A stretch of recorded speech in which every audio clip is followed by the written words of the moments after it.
Hello, പുതിയ വീഡിയോയിലേക്ക് എല്ലാവർക്കും സ്വാഗതം. അപ്പോൾ ഇന്നത്തെ വീഡിയോ എന്താണെന്ന് വെച്ച് കഴിഞ്ഞാൽ ചെറിയൊരു വ്ളോഗാണ്. അപ്പം ഞാനും ചേച്ചനും കൂടി രാവിലെ തന്നെ കുറച്ച് വലയെടുക്കാൻ വേണ്ടി പോവാണ്ട. എന്തിനാണെന്ന് വെച്ച് കഴിഞ്ഞാൽ നമ്മൾ കോടനാട് പോകണം. അപ്പോൾ ചേട്ടന് കുറച്ച് വല കൊടുക്കാൻ വേണ്ടിയാണ്. അവിടെ കനാലിലൊക്കെ മീൻ കയറിയിട്ടുണ്ട്. കനാൽ മീൻസ് അവരുടെ അവിടുത്തെ തോട് പുഴയ്ക്കില്ല, അവിടെ മീൻ കയറിയിട്ടുണ്ട്. അപ്പോൾ അതിനെ പിടിക്കാനായിട്ട് ചേട്ടന് കുറച്ച് വല വേണമെന്ന് പറഞ്ഞിട്ട് അച്ചാച്ചൻ്റെ വലയിൽ നിന്ന് കുറച്ച് നമ്മൾ മുറിച്ചെടുക്കാൻ വേണ്ടി വന്നതാണ് കേട്ടോ. അപ്പോൾ ഇതാണ് നമ്മുടെ ആറാട്ടടവ്. ഞാൻ 2 വീഡിയോയിൽ കാണിച്ചിട്ടുണ്ട് കേട്ടോ നമ്മുടെ ഇവിടെ ആറാട്ടടവൊക്കെ. അപ്പം നമ്മൾ അതിൽ നിന്ന് കുറച്ച് അങ്ങനെ തന്നെ വില എടുത്തുകൊണ്ട് പോയിട്ട് അതിൽ നിന്ന് കുറച്ച് വില മതി കേട്ടോ. ചേട്ടന് കുറച്ച് മതി, ഒറ്റയ്ക്ക് പോയി ജസ്റ്റ് ടൈം പാസ്സായിട്ട് പോകാനാണ് കേട്ടോ. പിന്നെ നമ്മൾ കൊണ്ടുവന്ന് കഴിഞ്ഞ് അച്ചാച്ചൻ 2 ഷീറ്റൊക്കെ വെച്ച് ക്ലീനാക്കി കൊണ്ടുപോകണേണ്.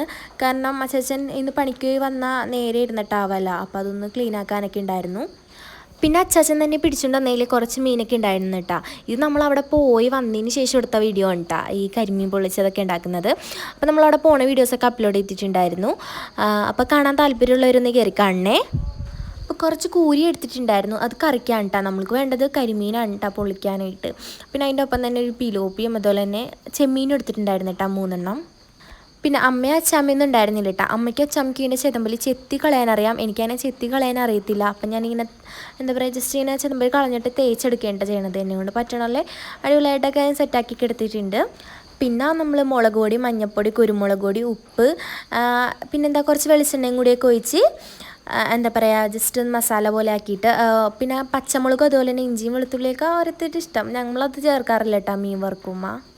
അങ്ങനെ അത് ശരിക്കും അത് മസാലയൊക്കെ ഇട്ട് എല്ലാ മീറ്റിലും സെറ്റാക്കി വെച്ചിട്ടാണ്. അപ്പം ഞാനിത് പുരട്ടാൻ ടൈമിലാണ്ട കണ്ടത്, ഒരെണ്ണം ജസ്റ്റ് വരഞ്ഞിട്ടുണ്ടായിരുന്നില്ല. പിന്നെ ഞാൻ അതും കൂടി വരഞ്ഞ് എന്താ പറയുക ഫുള്ള് മസാലയൊക്കെ പുരട്ടി കുറച്ച് നേരം വെച്ചിട്ടാണ്. പിന്നെ ഒരു ചട്ടി എടുത്ത് അതിലേക്ക് വെളിച്ചെണ്ണ ഒഴിച്ച് നമ്മൾ ആ മീനൊക്കെ ഫുള്ള് വറുത്ത് കോരിയെടുത്തു. പിന്നെ ഞാൻ ഫുള്ള് മീനൊന്നും എന്താ പറയുക പൊള്ളിക്കുന്നില്ല കേട്ടോ. ഞാൻ ജസ്റ്റ് അത് വറുക്കണുള്ളൂ. 2 കരിമീൻ മാത്രമേ ഞാൻ ജസ്റ്റ് ഒന്ന് പൊള്ളിക്കണുള്ളൂ കേട്ടോ, മസാലയൊക്കെ ചേർത്ത്. അപ്പം അതിനായിട്ട് നമ്മൾ ആ എണ്ണയിൽ തന്നെ ഉണ്ടാ ചെയ്യുന്നത്. അപ്പം തക്കാളിയും അതുപോലെ തന്നെ സവാള, പച്ചമുളക്, വെളുത്തുള്ളി, ഇഞ്ചി അതുപോലെ തന്നെ അതൊക്കെ എടുത്തിട്ടുണ്ട് കേട്ടോ. എന്നിട്ട് ആദ്യം നമ്മൾ ആ വെളിച്ചെണ്ണയിൽ തന്നെ ഈ സവാളയും പച്ചമുളകൊക്കെ ഇട്ട് കൊടുക്കുക കേട്ടോ. അതൊന്ന് ജസ്റ്റ് വഴറ്റി വരുമ്പോഴേക്കും നമ്മുടെ ആദ്യം തന്നെ കുറച്ച് ഇങ്ങനെ മുളകോട്ടരൊക്കെ ഇതുണ്ടാവുമല്ലോ. പിന്നെ നമ്മൾ ആ എന്താ പറയുക മസാല അങ്ങനെ പുരട്ടാനെടുത്ത ആ ചട്ടിയിൽ കുറച്ചും കൂടി മുളക് പൊടിയൊക്കെ ഇട്ടിട്ട് ജസ്റ്റ് ഒന്ന് കുറച്ച് വെള്ളം പോലെ ചാറാക്കിയിട്ട് അതും കൂടി ഒന്ന് ഒഴിച്ച് കൊടുക്കുന്നുണ്ട് കേട്ടോ. എന്നിട്ട് നമ്മൾ ആ തക്കാളിയും കൂടി ഇട്ടിട്ട് ഒന്ന് ജസ്റ്റ് ഒന്ന് വഴറ്റിയെടുക്കുക. അപ്പോഴേക്കും ഈ മസാല സെറ്റായിട്ടുണ്ട് കേട്ടോ. പിന്നെ ഞാൻ പോയി വാഴലെടുത്തിട്ട് വന്ന്, മഴ നല്ലതുപോലെ ഉണ്ടായിരുന്നു കേട്ടോ. എന്നിട്ട് വാഴലെടുത്തിട്ട് നമ്മുടെ ആ മസാല കുറച്ച് വയ്ക്കുക. പിന്നെ നമ്മൾ ഒരു വറുത്ത ഒരു കരിമീനും കൂടി വെച്ച് കൊടുക്കുക. പിന്നെ അതിൻ്റെ മീതെ വീണ്ടും ആ മസാല ഇട്ട് കൊടുക്കുക. പിന്നെ അത് കഴിഞ്ഞപ്പോഴാണ് കേട്ടോ ഞാൻ വാഴലൊന്ന് ചേഞ്ച് ചെയ്തിട്ടുണ്ടായിരുന്നു. കാരണം ഇങ്ങനത്തെ വാഴലയിലാകുമ്പോൾ പൊതിയാൻ കുറച്ച് പാടായിരുന്നു കേട്ടോ. എന്നിട്ട് അത്യാവശ്യം വലിയ വാഴല എടുത്തിട്ട് നമ്മുടെ വാഴലയുടെ തന്നെ എന്താ പറയുക ഈ നാരുണ്ടാവുമല്ലോ ഉണങ്ങിയ വാഴല, അത് വെച്ച് തന്നെ ജസ്റ്റ് കെട്ടിയിട്ട് സംഭവം സെറ്റായിട്ട് ഇട്ടിട്ടുണ്ട്. 2 സൈഡും ഒന്ന് ചൂടാക്കി കഴിഞ്ഞപ്പോഴേക്കും സംഭവം സെറ്റായിട്ടാണ്.